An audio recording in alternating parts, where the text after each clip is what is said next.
818. Keadaan kanak-kanak kecil daripada golongan Muslim dan kafir. Ke atas lagi lah.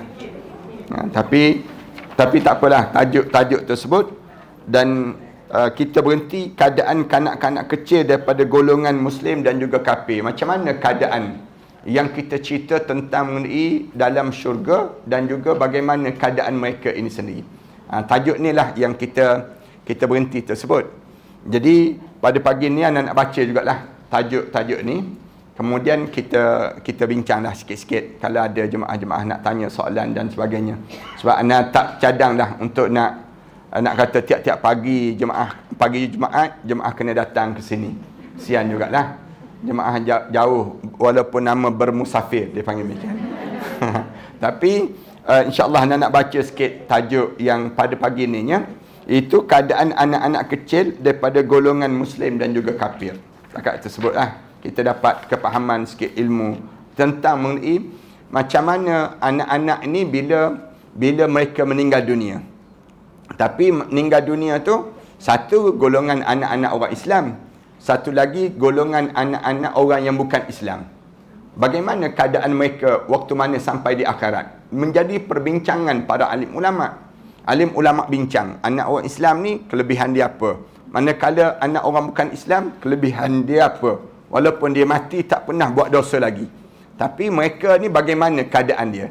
Jadi kita pun tahulah anak-anak kita yang meninggal dunia. Termasuk yang anak-anak sebutnya ialah anak-anak yang gugur daripada kandungan. Gugur waktu mana dia hanya membenih walaupun seminggu. Walaupun dia seminggu. Tapi dia, setengah para alim ulama diajar supaya kita namakan juga dia. Sebab kenapa namakan juga dia ini? Kerana di akhirat nanti dia tetap akan dihidupkan oleh Allah. Tu dia akan jadi demikian. Jadi bila kita namakan dia dan dia kalau dia bangkit di akhirat nanti, dia akan cari kita dan dia akan bagi syafaat pada kita. Ramai di kalangan kita dia anggap bahawa nanti kena 6 bulan dahulu Ustaz baru kita namakan dia. Tak, bagi anak, kerana Allah dah jadikan dia manusia. Dia jadi walaupun dia sehari, dia dianggap manusia. Dianggap manusia. Jadi oleh kerana demikian, ni pandangan ulama-ulama, dia ada pandangan-pandangan, dan pandangan anak walaupun dia sehari sekalipun, dia tetap dianggap manusia yang ingin diciptakan oleh Allah menjadi manusia. Ya Allah nak jadikan dia manusia. Lalu kita disunatkan oleh para alim ulama'nya, namakan dia supaya di akhirat nanti dia boleh bagi syafaat pada kita. Tak rugi pun. Kita bagi nama pun free je dia panggil. Cuma kita tak tahu. Ramai di kalangan kita tak tahu. Lelaki ke perempuan. Itu dia akan jadi demikian. Lalu ulama-ulama kata letakkan mulakan dengan lelaki. Kemudian kalau gugur yang kedua, namakan yang perempuan. Kemudian yang ketiga lelaki. Yang keempat perempuan. Ada alim ulama sebut jadi macam tu. Maknanya selang-seli. Orang panggil selang bunga, senang cerita. Ada juga pandangan ulama yang kata letakkan lelaki saja. Lelaki saja. Semua pandangan-pandangan ini dibenarkan dalam Islam dan dia tidak menyalahi pun dengan syarak. Dan kita boleh berdoa pada Allah supaya mudah-mudahan dia ni akan memberi syafaat pada kita di akhirat nanti. Walaupun dia seminggu sekalipun dalam tubuh badan kita ini. Kerana dia merupakan janin yang ataupun dia merupakan bayi yang telah diciptakan oleh Allah untuk menjadi manusia. Siapa yang tak nak buat pun tak apa. Siapa yang nak buat pun tak apa. Cuma jangan berkelahi sama-sama kita. Sebab pandangan ulama' ni, dia meluaskan dan memberi kelonggaran pada kita dan memudahkan diri kita untuk kehadapan kita masa yang akan datang nanti. Kita sentiasa letak harap pada Allah. Dia panggil raja. Dalam agama ni letak harap supaya dia ni akan memberi syafaat pada kita. Kerana dia telah membenih dalam tubuh badan kita, dalam rahim seorang perempuan ini, kemudian oleh yang demikian dia akan memberi kekuatan pada kita di akhirat nanti. Pahalalah. Sebab dasar pada hadis Rasulullah sallallahu alaihi wasallam. Rasulullah sebut pada hari pertama orang perempuan mengandung, Allah kafarahkan dosa-dosa dia yang lepas-lepas. Hari pertama tu dia mengandung. Maknanya besar nilai pahala dia mengandung. Maknanya hari pertama tu lagi dia sudah memiliki yang disebut dengan manusia. dalam tubuh badan dia. Dia telah letakkan janin dalam tubuh badan dia. So itulah kalau ditanya, kenapa Ustaz berpandangan demikian? Anda kata berdasar pada hadis Rasulullah tadilah. Kandungan tadi. Rasulullah kata, hari pertama kamu mengandung wahai orang perempuan, jangan kalian rasa resah gelisah. Kerana Allah telah kafarahkan dosa kalian sebelum daripada ini. Maknanya besarnya pahala ibu-ibu yang mengandung. Bila kita mengandung tu, kita jangan pula pada diri kita rasa tekanan, bebanan. Bahkan ada orang tak nak mengandung. Nak kahwin tapi tak nak mengandung. Dia panggil. Ada juga yang jenis demikian. Dia nak berumah tangga tapi dia tak nak zuriat. Kenapa? Dia takut nanti badan dia tak seling sebagaimana dahulu. Nanti kalau dia mengandung nanti banyak badan dia akan jadi sakit-sakit. Dia berpandangan demikian. Datang Nabi Muhammad sallallahu alaihi wasallam, dia ajar pada kita bahawa kamu tazawwajul waludul wadud. Rasulullah kata kamu kahwin dengan orang perempuan yang nak melahir dan nak mengandung. Nak mengandung dan nak melahirkan anak. Zuriat seramai mungkin. Kerana inni ubahim bikumul umam yaumal qiyamah. Kerana aku akan berbangga dengan orang yang ramai anak-anak di akhirat nanti. Rasulullah sallallahu alaihi wasallam suka demikian. Maknanya nak sebut ada di kitanya bahawa bila seorang tersebut dia mengandung, dia dapat pahala. Dan anak-anak dia tersebut katakanlah gugur, walaupun sehari tadi yang saya sebut tadi, walaupun sehari dia akan dapat pahala daripada guguran yang dia gugur tadi. Dan walaupun dia telah gugur, tapi anak itu akan tunggu di akhirat Allah Subhanahu wa taala nanti.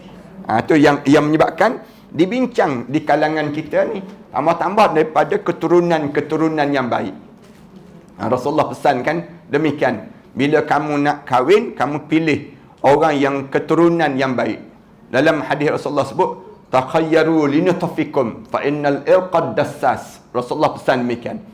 Kamu pilih tempat yang kamu nak letak benih.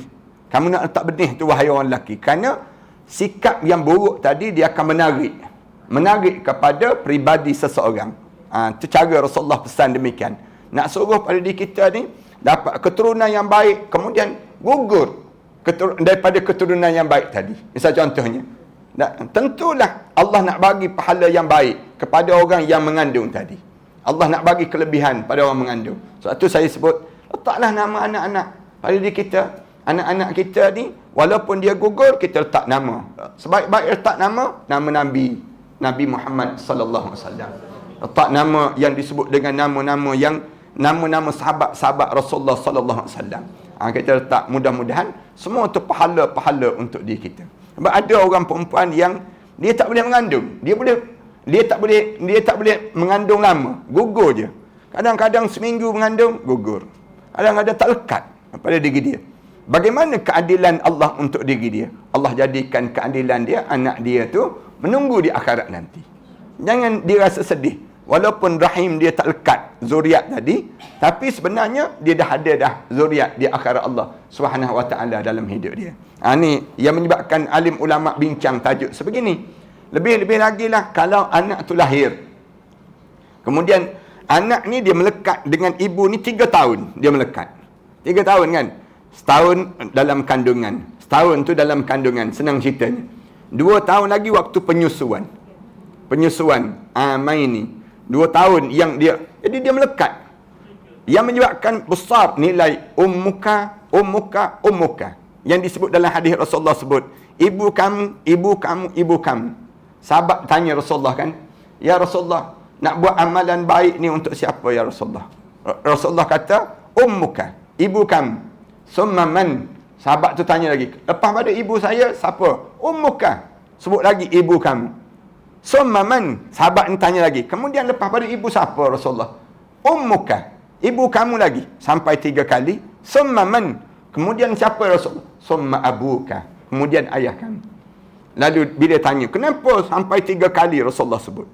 Nak sebutnya 3 tahun lah, senang ceritanya. Besarnya nilai ibu tadi dalam hidup seorang ini. Sampai peringkat gambaran bagaimana ibu ni jadi besar pada seorang anak ni. Pada seorang anak. Sampai dia tak boleh sebut depan mak ayah. Dia tak boleh sebut, wala taqullahuma uffin wala tanharhuma. Jangan kamu tengking kata kedua ibu bapa kamu. Wa qur rabbirhamhuma. Sebut pada kedua ibu bapa kamu ni, belah kasihanlah pada mereka sebagaimana kama rabbayani saghira, sebagaimana dia telah mengasuh aku waktu mana kecil dahulu. Hari ni kita sambung sikitlah tajuk ni. Biar dalam tajuk kitab kita ni anaknya bercita-cita nak suruh sampai habis kitab ni. Lepas habis ni nak tarik tauliah pun tak apalah. Tapi oleh kerana orang yang menarik tauliah ni dia tak dengar kuliah ni, dia panggil. Dia tak dengar kuliah ni, dia pun tak peduli lah. Yang pentingnya aku boleh tarik di tauliah dia. Dia sebut demikian. Tapi kitanya walaupun begitu ada ruang je, kita sambung sikit. Moga kitab ni menjadi saksi di hadapan Allah nanti. Bila jemaah-jemaah dan saya sendiri bila menghadap depan Allah nanti, kita boleh menjadi saksi di hadapan Allah. Ya Allah, aku belajar perjalanan, nak belajar perjalanan sampai ke akhirat ni, boleh kata tak ada di Malaysia kita ni, kecuali di Masjid Al-Falah ni. Ni senang kita ni, tak ada lagi dah. Nak cari satu guru, ustaz-ustaz yang mengajar terperinci sebegini, satu sebut sampai di Malaysia kita ni tak ada lah ustaz-ustaz yang nak mengajar lagi, kecuali di Masjid Al-Falah je yang ada. Tapi sayangnya di Masjid Al-Falah tu ditahan. Bila kita ditahan tu, maknanya kita harap supaya bolehlah habiskan juga dalam keadaan demikian. Keadaan kanak-kanak kecil daripada golongan Muslim dan juga kafir. Abu Amru berkata dalam kitab dia At-Tahmid wal Istizkar, dan juga Abu Abdullah bin At-Tirmizi dalam buku Nawadil Usul, serta para ahli tafsir daripada Ali ibnu Abi Talib radhiyallahu anhu mengenai firman Allah, tafsiran firman Allah, kullu nafsin bima kasabat rahina illa ashabal yamin. Setiap di kalangan manusia ni akan bertanggungjawab dengan apa yang dilakukan di atas dunia. Allah Subhanahu Wa Taala sebut kullu nafsin bima kasabat. Allah guna bima. Bima ni maknanya setiap apa yang kamu buat di atas dunia ni, kamu akan dipertanggungjawab. Sehingga kan kamu bergerak, Allah akan tanya, kenapa kamu bergerak? Sehingga kan disebut berkelip mata. Berapa kelip mata, Allah akan tanya. Bima kasabat. Dengan apa yang kamu lakukan di atas dunia ni, rahinah. Dan perkara demikian artinya kamu dalam gadaian. Ar-Rahnu kan? Kamu dalam gadaian Allah, dia panggil. Maknanya setiap apa yang kita lakukan dalam hidup kita ni, Allah akan tanggungjawab. Allah akan tanya, kenapa kamu buat macam ni? Kenapa? Illa ashabal yamin, kecuali orang-orang yang tidak akan ditanya ni, orang-orang ahli syurga. Laju je dia terus. Maknanya tak ada pertanyaan. Illa ashabal yamin, kecuali orang golongan kanan yang dimaksud, yang disebut oleh Allah Subhanahu Wa Taala. Orang ni bila sampai di akhirat, Allah tak tanya banyak, jalan terus. Mudah-mudahan kita lah, insya-Allah. Kita ni tidak akan disoal. Mudah-mudahannya bila kita ni berusaha untuk menyelamatkan diri kita daripada ditanya satu persatu daripada diri kita. Siapa yang ditanya banyak di akhirat nanti, confirm ahli neraka. Confirm ahli neraka. Itu dalam hadis Rasulullah sebut, wa man nuqishal hisab faqad uzib. Siapa yang ditanya banyak je oleh Allah, confirm dia di kalangan ahli neraka. Confirm dia akan diazab. Ini akan jadi demikian pada seorang demikian. Jadi Allah Subhanahu Wa Taala sebut kullu nafsin bima kasabat rahina. Tapi Allah sebut illa ashabal yamin, kecuali orang-orang yang ashabal yamin. Dinyatakan bahawa mereka yang dikecualikan dalam ayat ini adalah ashabul yamin ini. Yang pertamanya golongan kanak-kanak golongan Muslim, anak-anak yang Muslim yang belum akil balik, dia mati. Start daripada hari pertama dalam kandungan sampailah dia hari yang pertama dia akil balik. Sebelum daripada hari pertama dia akil balik, dia mati. Orang ni di akhirat nanti tak ada pertanyaan, tak ada soalan untuk dia, terus di kalangan ahli syurga Allah Subhanahu Wa Taala. Kemudian At-Tirmizi menambah, mereka belum melakukan apa-apa pun, maka bagaimana mereka nak bertanggungjawab atas perbuatan mereka? Itu kita boleh fahamlah maksudnya. Katanya Imam Tirmizi, kerana mereka ni tak pernah berbuat satu pun kesalahan di atas dunia ini. Bagaimana mereka nak dipertanggungjawab? Kecuali mereka ni dah akil balik. Bila mereka dah akil balik, maka mereka akan dipertanggungjawab. Setiap hari pertama akil balik itu, mereka akan mula dipertanggungjawab pada mereka ini. Sedangkan Abu Amrin berkata, pada umumnya semua ulama berpendapat bahawa kanak-kanak Muslim akan masuk syurga. Itu jelas lah. Semua anak-anak yang Muslim yang meninggal dunia, semua ni mati masuk dalam syurga Allah Subhanahu Wa Taala. Di antara para ulama ada juga golongan yang berpendapat bahawa kanak-kanak golongan Muslim dan musyrik boleh masuk syurga dan boleh juga masuk dalam neraka. Boleh juga masuk dalam syurga, boleh juga masuk neraka. Ada pandangan ulama demikian. Di antaranya adalah Hammad bin Zaid, Hammad bin Sulamah bin Mubarak dan Ishaq bin Rawaih. Mereka merujuk pada suatu hadis yang diriwayatkan oleh Abu Hurairah. Dia berkata, suatu ketika Rasulullah sallallahu alaihi wasallam ditanya mengenai nasib bayi. Lalu Rasulullah bersabda, Allah Ta'ala Maha mengetahui apa yang akan mereka lakukan jika seandainya usia mereka dipanjangkan. Oleh kerana Allah yang tahu, kalau usia mereka panjang, orang ni akan buat apa dia. Ni yang menyebabkan ada ulama kata, dia ni masuk neraka bayi. Itu berdasar pada apa yang berlaku zaman Nabi Musa AS. Ingat kan cerita zaman Nabi Musa AS? Bila dia jalan dengan Nabi Khidir itu sendiri. Kemudian dia pergi patahkan tengkuk budak tersebut. Dia tanya, kenapa kamu patahkan? Bila yang menyebabkan marah Nabi Khidir kan. Akhirnya Nabi Khidir kata, kamu tak payahlah ikut aku. Kerana kamu ni, kalau ikut aku pun, kamu tak, jadi tak faham. Lalu barulah dijawab satu-satu. Budak ni dipatahkan tengkuk dia. Kalau dia besar nanti, dia akan derhaka pada mak ayah dia. Yang menyebabkan awal-awal lagi, yang menyebabkan dipatah tengkuk dia. Ni yang menyebabkan kita jangan buat. Jangan pula tengok ada gaya budak ni. Bahaya budak ni kita. Ni pandangan ulama yang keras lah.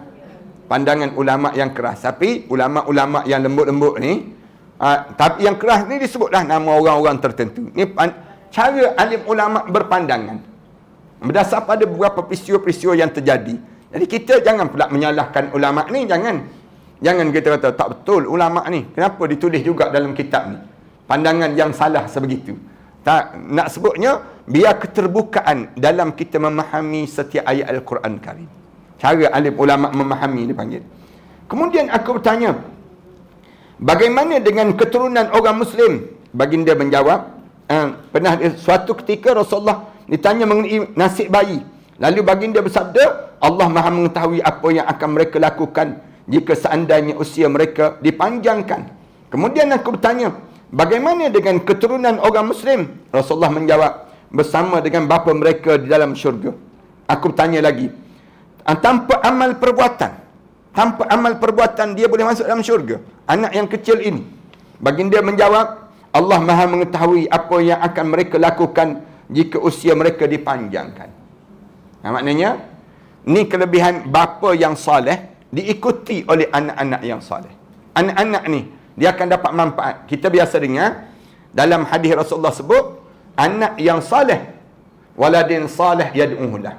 Dalam ayat Al-Quran sebut, mengenai bapa yang soleh diikuti oleh anak-anak yang lain. Kelebihan.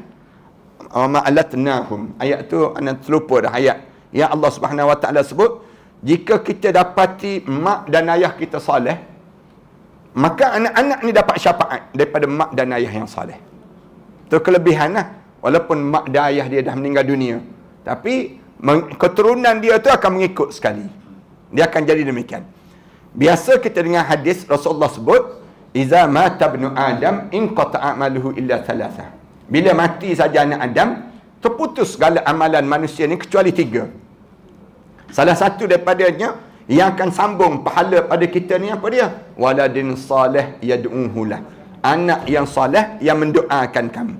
Ni yang biasa kita dengar kan. Tapi jarang kita dengar daripada ayah dan ibu yang salih dan salihah, anak dia dapat manfaat. Ni di antara hadisnya Rasulullah sebut. Hadis Rasulullah sebut daripada anak, daripada keturunan mak dan ayah yang salih ini sendiri. Lalu anak dia akan ikut mak ayah dia kan. Mak ayah tadi akan dapat memberi syafaat pada anak-anak. Walaupun anak-anak ni tak berapa soleh, dia panggil. Walaupun anak-anak tak berapa soleh, tapi mak ayah soleh. Tu ada setengah di kalangan kita kan, dia sebut di kalangan kita, ayah dia Tok Imam, ayah dia, mak dia ustazah, misal contohnya. Dia kata saya bangga mak ayah saya, walaupun saya tidak Tok Imam, walaupun saya tidak ustazah, tapi mak ayah saya ni saya akan dapat manfaat daripada dia. Dasar pada hadis ni lah, hadis Rasulullah sebut, di mana Allah akan lakukan pada dia. Rasulullah jawab, Allah Maha mengetahui apa yang akan mereka lakukan jika usia mereka dipanjangkan. Kemudian aku tanya lagi, bagaimana nasib kanak-kanak keturunan kaum musyrik? Ditanya pada Rasulullah. Rasulullah menjawab, bersama dengan bapa mereka di dalam neraka. Rasulullah sebut demikian. Bersama dengan bapa mereka dalam neraka. Ini dalam satu riwayat demikian. Para sahabat berkata, tanpa amal perbuatan. Dia tak buat amalan apa-apa lagi, tapi tiba-tiba dia masuk dalam neraka juga. Rasulullah menjawab, Allah Maha mengetahui apa yang akan mereka lakukan jika usia mereka dipanjangkan. Kalau mereka hidup pun jadi macam mak ayah dia. Dia akan jadi mengikut mak ayah tadi. Yang menyebabkan Allah tahu. Lalu menyebabkan setengah ulama yang berpandangan anak orang kafir pun mengikut ayah dia. Kalau ayah dia mati dalam keadaan kafir, dengan dia pun masuk neraka. Abu Umar Abdullah bin Qais menyatakan bahawa tabi'in yang berasal daripada Syam ini adalah orang yang dipercayai. Sedangkan Baqiyah bin Walid adalah perawi dhaif yang sebahagian besar hadisnya mungkar. Hadis ini juga diriwayatkan secara marfu' daripada Aisyah, tetapi bukan melalui jalur periwayatan ini. Hadis yang disebut tadi ni, hadis ni pun hadis marfu' yang sampai melalui periwayatan daripada Aisyah radhiyallahu anha. Aisyah berkata, aku bertanya pada Rasulullah sallallahu alaihi wasallam mengenai kanak-kanak orang muslim, di manakah mereka pada hari kiamat kelak? Anak-anak ni akan berada di mana? Baginda bersabda, di dalam syurga. Rasulullah jawab, anak-anak muslim waktu mana meninggal dunia nanti, ke mana dia? Dalam syurga. Dalam syurga. Kemudian aku tanya kepada baginda mengenai kanak-kanak kaum musyrik. Kanak-kanak kaum musyrik, di manakah mereka semasa hari kiamat kelak? Rasulullah menjawab, di dalam neraka. Rasulullah jawab demikian, dalam neraka. Ni ilmu ni untuk diri kita ni. Jangan pula kita lepas pada ni tengok anak orang kafir neraka lah ni. Kita pula sebut demikian. Jangan lagi. Ni dipanggil ilmu yang dibincangkan oleh para alim ulama. Tapi bukan pandangan kita lagi. Kita jangan letak terus pandangan demikian. Kita ambil dulu, ada ulama ni kata begini, ada ulama ni kata begini. Jadilah ilmu dalam hidup kita. Jangan kita terikat terus. Dengan kita ikat terus diri kita. Kita kena ambil yang semua anak-anak masuk syurga. Jangan ikat lagi, tapi dijadikan dia jadi ilmu dalam hidup kita. Jadilah kita ni agama yang mudah bila kita hidup begitu pada diri kita. Macam kita belajar sentuh lelaki perempuan batal semayang kan. Tapi ada ulama kata sentuh tak batal semayang. Ni ada ulama yang begitu. Mazhab Hanafi tak batal, Maliki tak batal. Dia kata kalau batal jenuh lah. Waktu tawaf tu misal contohnya, tawaf tu kan batal, cari wuduk, nak pergi ambil wuduk lagi. Banyaklah dalam hidup kita ni tersentuh kan, tak sengaja tersentuh. Ni pandangan ulama. Jadi kita ni yang belajar ni kena terima dulu, ambil dulu. Lepas tu barulah kita buat satu kesimpulan ilmu yang kita belajar tadi. Itu cara demikian. Ramai di kalangan kita dia nak suruh ikat terus. Jadi payah dalam hidup kita. Bila kita ikat terus, tanda kita tak belajar. Kita jadi muqallid, mengikut je tanpa kita belajar. Kita orang belajar ni biar terbuka lah cara kita berfikir dalam hidup kita. Jangan kita berfikir satu saja, begitu saja, yang menyebabkan kita ni jadi tak berkembang ilmu kita. Padahal ilmu ni perlu dikembangkan di kalangan kita. Anda ingat waktu mana Anda belum pergi ke Mesir, belajar di Mesir tu, sebelum pergi ke Mesir tu, belajar di Al-Azhar tersebut, kita ni memang kekeh, tegas dengan mazhab Syafi'i kita. Sampai di Mesir, ulama ni buka, longgarkan balik. Kita ni baru terasa, oh begini Islam. Baru terasa. Sampai di Al-Azhar tu, Macam pensyarah tu buka kunci satu-satu yang terikat sangat dalam cara kita berfikir. Yang menyebabkan kita pun baru lapang, baru kita rasa lega dalam hidup kita. Kalau tidak, kita rasa Islam ni kemah sangat. Jadi tak bergerak suasana kita. Tu kena faham pada diri kita demikian. Jemaah-jemaah ni kan orang belajar kan. Dah belajar. Ada yang meninggal dunia pun saat belajar. Di kalangan kita. Jadi, yang belajar ni, kita jangan cepat pegang terus. Kemah terus. Jangan. Ni cara hidup kita untuk kita menjadikan diri kita ni lapang pada diri kita ni. Islam ni mudah. Rasulullah sebut, yassiru wala tu'assiru. Permudah, jangan payah. Basyiru wala tunaffiru. Cerita gembira, jangan melarikan orang. Jangan menakutkan orang. Itu cara dalam keadaan diri kita ni. Kemudian aku bertanya lagi. Aisyah ditanya Rasulullah mengenai kanak-kanak Muslim, di mana mereka? Dalam syurga. Bila tanya, bagaimana kanak-kanak musyrik? Di manakah mereka di hari kiamat kelak? Rasulullah menjawab, dalam neraka. Rasulullah sebut, dalam neraka. Maka aku berkata sebagai jawapan pada kenyataan baginda ini, wahai Rasulullah, mereka belum melakukan apa-apa pun dan pena pun belum bergerak lagi. Belum dicatat lagi tulisan amalan mereka ini untuk mencatat perbuatan mereka tersebut. Lalu Rasulullah menjawab, Tuhan kamu maha mengetahui apa yang akan mereka lakukan jika mereka dipanjangkan umur mereka. Allah tahu kalau dipanjangkan umur jadi macam mana pada orang ni. Sebab tu kadang-kadang kan kita ni ada orang yang kita sayang meninggal dunia. Kita sayang orang ni meninggal dunia. Kadang-kadang kita akan sebutlah bibir kita, Allah lebih menyayangi dia. Kita sebut. Kenapa? Kerana Allah tahu kalau dia ni panjang lagi umur, nanti dia akan lari daripada perintahku. Lalu Allah matikan awal-awal. Ada orang yang begitu. Kadang-kadang kita tak sangka kan. Ramai di kalangan kita orang yang muda-muda lagi. Allah sayangnya kita. Ana dengan sahabat anak Ustaz Nur Azli Musa. Memang sayang sungguhlah sahabat dengan dia. Tapi Allah matikan dia dekat Madinah. Di sebelah Rasulullah sallallahu alaihi wasallam. Tengok kemarin dulu tengok air Zam-Zam disiram di atas kubur Baqi' sebut. Kan dia disiramkan dengan air Zam-Zam di atas perkuburan Baqi'. Semua penduduk Baqi' itu dapat air Zam-Zam yang disiram tersebut. Kita kata, oh beruntungnya dia. Dalam usia 52 tahun, baru lagi lah bagi kita. 52 tahun. Dia pergi pun, dia nak sebutnya, pergi buat umrah je. Dalam keadaan begitu pun, Allah panggil dia untuk menghadap depan Allah. Nak balik dah, hari nak balik dah. Hari nak balik, pagi nak balik tu, dia berjanji nak pergi ke perkuburan Baqi' tu kan. Dia janji nak pergi ziarah Rasulullah dengan sahabat ni. Tiba-tiba Allah panggil malam tersebut untuk menghadap depan Allah. Ada buku yang dikarang oleh isteri beliau, Kerikilan Baqi', di bawah timbunan Kerikilan Baqi'. Jemaah boleh baca kitab tersebut. Tak tahu ada ke tak ada di publication tu.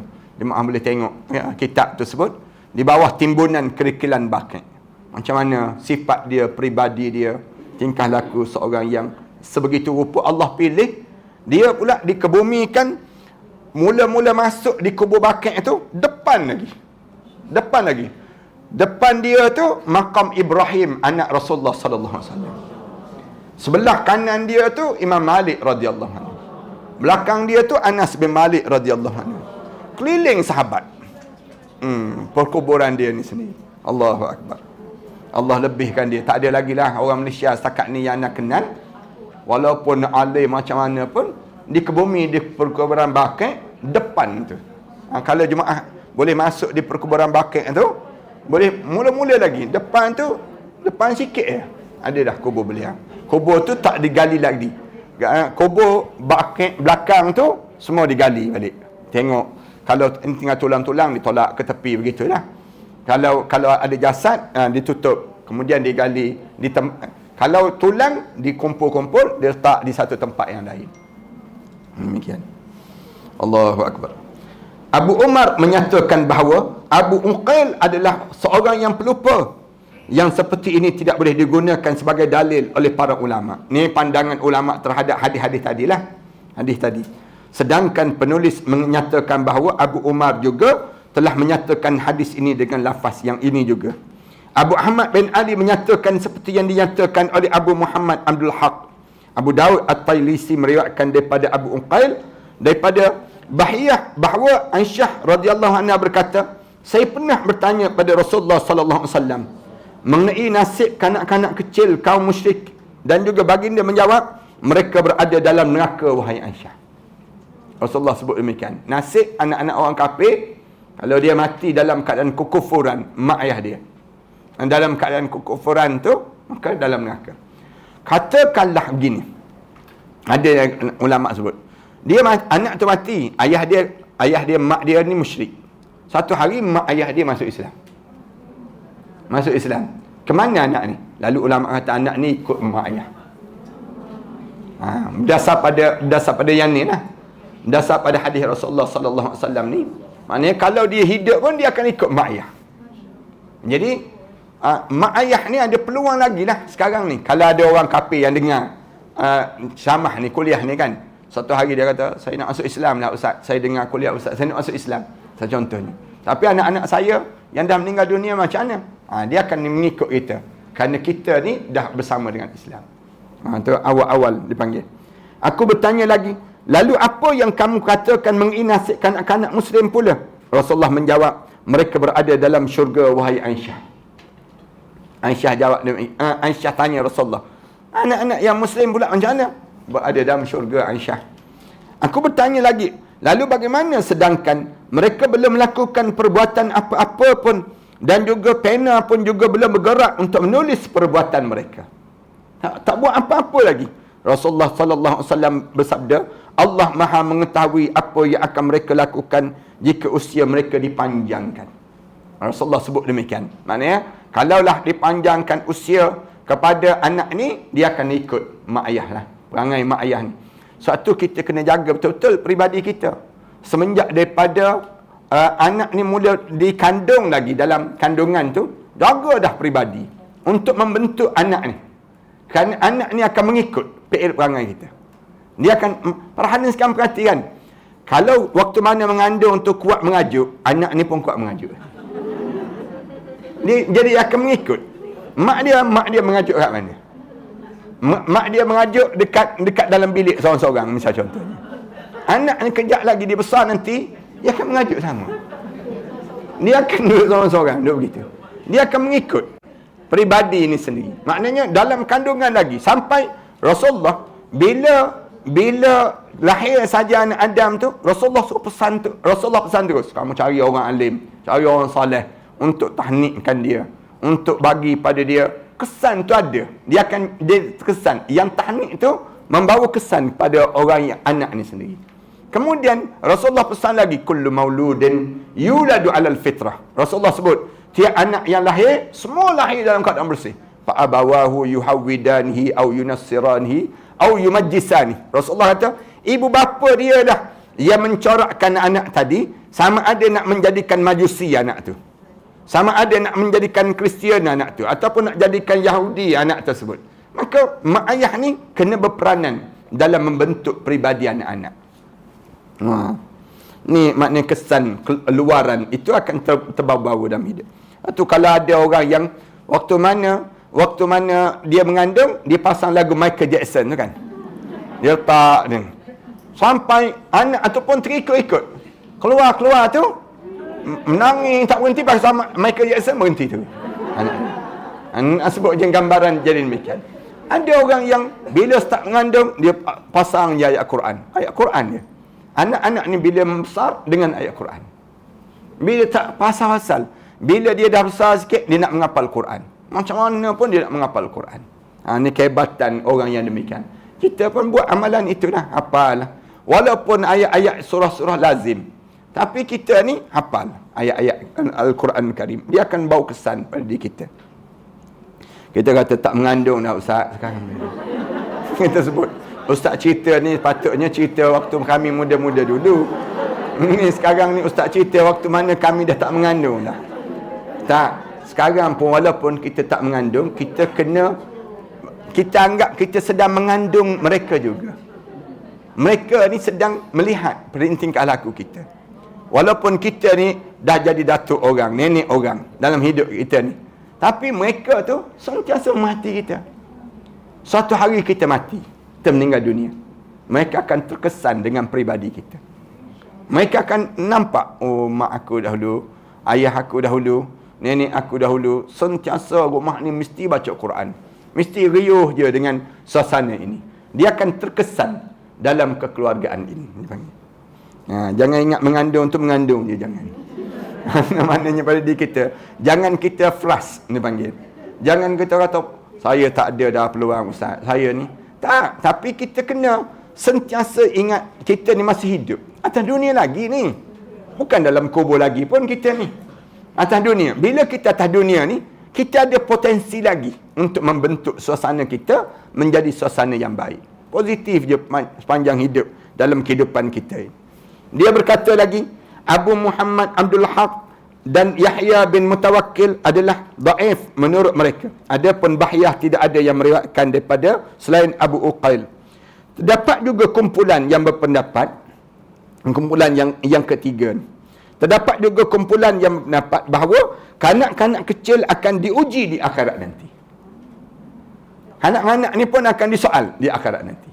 Di akhirat nanti. Mereka berdalil pada satu hadis yang diriwayatkan oleh Abu Sa'id Al-Khudri radhiyallahu anhu. Dia berkata, mengenai orang-orang yang meninggal daripada ahli fatrah. Orang-orang yang fatrah ni maksudnya orang yang tak sampai agama untuk dia. Orang yang ahli fatrah dipanggil. Ahli fatrah adalah mereka yang hidup di antara dua rasul. Seperti orang yang hidup di antara zaman Nabi Ismail dengan zaman Nabi Muhammad sallallahu alaihi wasallam. Ini zaman tersebut. Bagi juga seperti orang yang hidup di antara zaman Nabi Isa dengan Nabi Muhammad sallallahu alaihi wasallam. Ini dianggap orang yang fatrah dipanggil. Dalam keadaan yang tak sampai ajaran Islam kepada mereka sendiri. Kemudian orang gila disebut dalam meninggal dunia dalam keadaan fatrah, orang gila dan juga kanak-kanak yang baru lahir. Baginda bersabda, orang yang meninggal dunia dalam keadaan fatrah berkata, belum datang padaku satu kitab suci pun dan seorang rasul pun yang datang. Kemudian dia dibaca oleh Allah ayat Quran, dibaca, malaikat baca, walau anna ahlaknahum bi'azabin min qablihi laqalu rabbana laula arsalta ilaina rasulan fanattabi'a ma ayatika min qabli an nazilla wa nakhza. Dibaca saja ayat demikian. Dan sekiranya kami binasakan mereka dengan satu azab sebelum Al-Quran itu diturunkan, tentulah mereka berkata, wahai Tuhan kami, mengapa tidak kamu utuskan seorang rasul kepada kami, lalu kami mengikuti ayat-ayat kamu sebelum kami menjadi hina dan juga malu. Dalam surah Taha ini, orang yang gila berkata, Tuhanku, kamu belum memberi akal kepada fikiranku sehingga kan dengannya aku akan memikirkan perkara yang baik, bukan perkara yang buruk pada kami. Orang gila akan sebut macam tu. Ya Allah, kamu tak bagi pun pada kami akal, dan kami tak tahu di antara yang baik dan yang buruk. Sedangkan orang yang meninggal dunia semasa lahir berkata, Tuhanku, aku belum melakukan perbuatan apa-apa pun. Anak-anak yang kecil kan, lahir-lahir, kemudian dia kata, mati dia. 7 hari yang meninggal dunia. Tak buat apa-apa pun lagi. Lalu api neraka diangkat daripada mereka. Tetapi Allah Ta'ala berfirman pada mereka, kembalikan api itu dan masukkanlah kamu semua ke dalamnya. Allah sebut demikian. Kemudian dia mengembalikan ke dalam neraka atau masukkan ke dalam syurga. Ke dalam syurga. Siapa yang dalam ilmu Allah Ta'ala akan bahagia jika sempat dilakukan amal perbuatan dan dihindarkan daripada syurga. Siapa yang daripada ilmu Allah Ta'ala akan sengsara jika sempat melakukan amal perbuatan. Kemudian dia berfirman, padaku sahaja kamu semua berani membantah, bagaimana lagi jika para rasulku datang kepada kamu semua. Allah sebut demikian. Depan aku ni pun kamu lawan. Kalau Nabi datang dahulu, mesti kamu lawan juga. Allah Subhanahu Wa Ta'ala sebut demikian. Jadi menyebabkan, kamu tengok kamu lawan dengan aku. Sekarang di akhirat ni pun kamu lawan dengan aku. Katanya Allah dan sebut demikian. Abu Umar berkata, di antara para ulama ada yang menetapkan hadis ini daripada Abu Sa'id, namun tidak ada di antara mereka yang menyatakan Abu Naim Al-Malai. Disebut demikian. saya berpendapat bahawa hadis ini dhaif, dan sisi makna, kerana akhirat bukanlah tempat untuk memberi tugas ataupun ujian, tetapi tempat memberi balasan dan juga hukuman. Katanya tuan kita ni. Tuan kita ni Imam Qurtubi rahimahullah, dia kata, saya berpendapat hadis yang disebut tadi hadis dhaif, tak kuat. Hadis yang tak kuat, tapi dia kata kerana akhirat ni bukan tempat kita beramal lagi dah. Hari akhirat ni hari balasan. Oleh kerana hari balasan, tentulah tidaklah dianggap perkara yang sedemikian rupa. Katanya tuan kita. Al-Hulaimi berkata, hadis ini tidak kuat dan bertentangan dengan prinsip akidah seorang Muslim. Bertentanganlah dengan pandangan kita, di mana akhirat ni tempat yang disebut dengan tempat balasan, bukan tempat untuk kita menyatakan amalan lagi. Senang ceritanya perkara demikian. Kita berhenti setakat ni lah, insyaAllah. Mudah-mudahan daripada pertemuan kita ini, Allah jadikan kebaikan pada diri kita, dan Allah tambahkan kebaikan bertambah di kalangan kita ni, dan Allah masukkan semua di kalangan jemaah, di kalangan ahli syurga Allah Subhanahu wa taala, insyaallah. Terima kasih sekali lagi. Aku qouli hadza wa astaghfirullah li wa lakum. A'udzubillahi minasyaitonir rajim. Bismillahirrahmanirrahim. Alhamdulillahirabbil alamin. Wassalatu wassalamu ala asyrafil anbiya'i wal mursalin wa ala alihi wa sahbihi ajma'in. Allahumma innaka ta'lamu anna hadhil qulub qad ijtama'at ala mahabbatik waltaqat ala ta'atik wa tawahhadat ala da'watik wa ta'ahadat ala nusrati syari'atik. Fawassikillahumma rabitataha wa addim muddaha wahdiha sublaha wamla'ha binurika alladhi la yakbu washrah suduraha bifaidil iman bik wa jamili tawakkuli alaik wa ahyiha bima'rifatik wa amitha ala syahadati fi sabilik innaka ni'mal maula wa ni'man nasir. Rabbana ja'alna muqimas salah wa min dhurriyyatina rabbana wa taqabbal du'a. Rabbana atina fid dunya hasanah wa fil akhirati hasanah wa qina adzaban nar. Wa sallallahu ala Muhammad wa ala alihi wa sahbihi wasallam. Alhamdulillah rabbil alamin.